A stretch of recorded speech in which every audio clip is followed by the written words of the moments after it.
নূতন এটা হলো কাদের এটা? হ্যাঁ, সিফতুল ইসলাম আর কি। এখানে সানি আল ইসলাম, সালিস আল ইসলাম, তারপর রবি আল ইসলাম, আর হচ্ছে সাদিস আল ইসলাম। এই চারটে এখানে রেসাল্টে বেরিয়েছে। আমার তো অনেক কিতাব বেরিয়েছে, আরও কিছু আছে ছাপাখানায় আছে, আর বের হবে, অনেক বের হবে। যেমন আমার কোটি কোটি টাকার কিতাব ছাপাই ফেলছে, এর মধ্যে আরও কোটি কোটি টাকার ছাপানো হবে। তো তোমরা তো শরিক থাকো নয়, তো ফজিলত পাবে কোত্থেকে? মুফতে কোনো জিনিস পাইবে না, মনে রেখো। মুফতে কোনো জিনিস পাওয়া যায় না। মনে করবো তুমি হাসিল করবা, তুমি কোনো দিন হাসিল করতে পারবা না, এটা স্বাভাবিক না। ওই যে দেখবে হাদিস শরীফে আছে, কোরআন শরীফে আছে, নূরে মুজাসসাম হাবিবুল্লাহ হুজুর পাক সাল্লাল্লাহু আলাইহি ওয়াসাল্লামের কাছে সাহাবাই কিরাম রাদিয়াল্লাহু আনহুম ঠিকই আছে, মুনাফিকরাও যেত। তুমি ঠিক আছে, তারা এই নানান ওজোর টোজোর দেখাইতো, ঠিক আছে, অসুবিধা নেই, ঠিক আছে। উনি কিন্তু এদেরকে বুঝাইতেন না যে উনি বুঝতে পারছেন এটা। ওই মুনাফিক বলতে, হুজুর ইয়া রাসূলুল্লাহ, আমার অমুক হুজুর ছিল, আমার অমুক, আচ্ছা ঠিক আছে, অসুবিধা নেই। কিন্তু এটা তো বাতিল হয়ে গেছে, জাহান্নামে হয়ে গেছে। তো ওজোর দেয়া, তোমরা ওজোর দেওয়া মানে ওজোর আমার কী হবে? ওজোর দেখাইলে আমার তো কোনো সমস্যা নাই।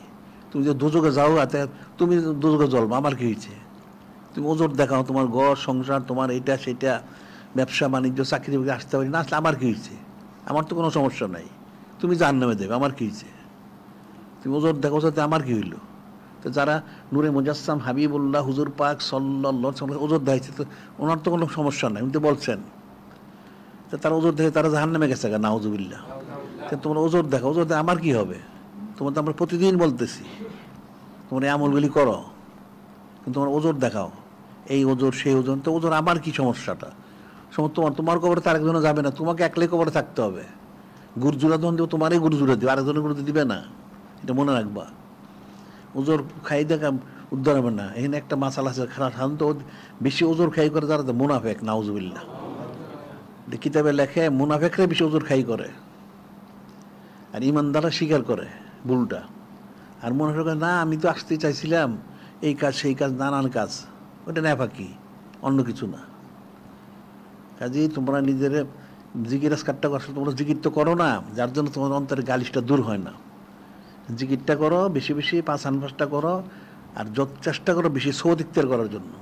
সৌদিকতের করা ছাড়া কোনোদিন তুমি তাকমিলে বসতে পারবে না, এটা মনে রেখো। যত কিছু করো তুমি, 1000 বছর যদি জিকিরও করো, তাকমিলে বসতে পারবে না। ওখানে দেখবার এর মধ্যে অসুস্থ প্রবেশ করছে। এই জন্য গেলে বারবার যে বলা হচ্ছে, তারপর তোমরা সুন্নাত প্রচার করো, কিতাবতী প্রচার করো। আর এইটা প্রচার করতে একটা নিজবত হইল।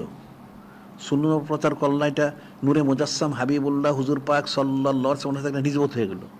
কিতাবতী প্রচার করলা, এটাও নিজবত হয়ে গেল। প্রত্যেকটা একটা নিজবতের বিষয়।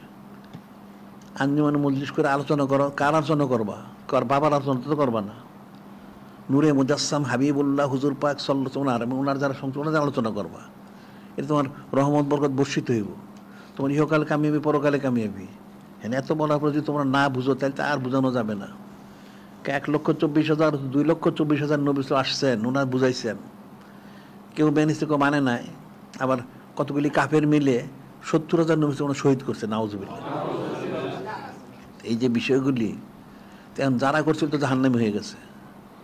এখন তো সে আর নাজাত তো কোনোদিন পাবে না। আর যারা ঈমান আনছেন, তারা নাজাত পেয়ে গেছেন। সাহাবাই কিরাম ওনারা কামিয়াজি করছেন। আবু জেহেল, আবু লাহাব, উতবা সাহেব জাহান্নামে হয়ে গেছে। আর জীবনে তো সে নাজাত পাবে না কোনোদিন। এটা তো সোজা জিনিস না।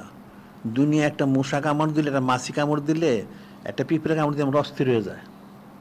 আর এই এতগুলি গুরুত্ব দিব, এটা বরদাস্ত করবে কি করে? ওটা তো চিন্তাই করা যায় না। যেগুলি ফিকির করবা, ফিকির তো করো না। হঠাৎ একসময় চোখটা বন্ধ হয়ে যাব, চোখটা বন্ধ, তখন কি করবা? তখন তো কান্নাকাটি করলে কাজ হবে না। কান্নাকাটি এখনই করে নাও, ইস্তেগফার তওবা করো, জিকির ফিকির করো। আর যতগুলি যা বলা হয় আদেশগুলি পালন করো।